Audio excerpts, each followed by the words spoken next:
Good afternoon, ladies and gentlemen, and welcome to Mighty Grow Nursery's YouTube channel. Today we're going to be finding our roots by learning how to plant some Swiss chard, baby spinach and some beets.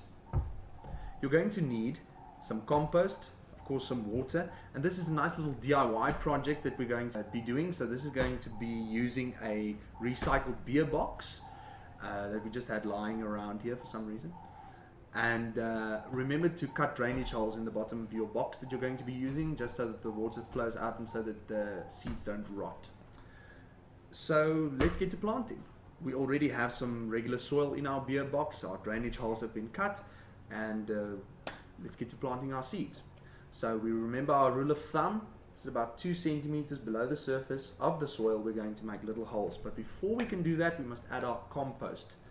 So we're just going to sprinkle our compost in nicely, and being careful not to make a mess, because obviously we're on the patio today. Just going to incorporate our compost nicely into our soil and just level it out, and then we're going to get to planting.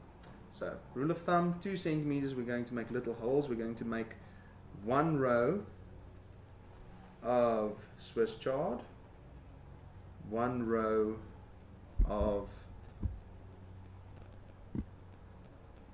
baby spinach, and 1 row of beet seeds.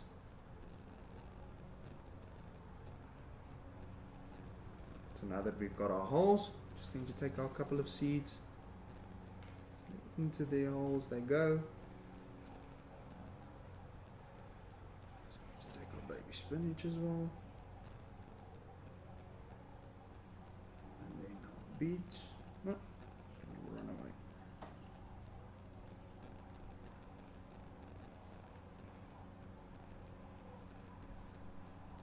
And there we go. I'm just going to cover them up a little loosely, some soil.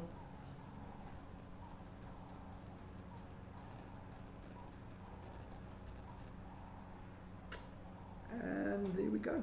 Just going to pat them down a bit. Let's give them some water. We're just using this water bottle. I think that will be plenty. Ladies and gentlemen, thank you for watching. Please like and subscribe and share our video with your friends.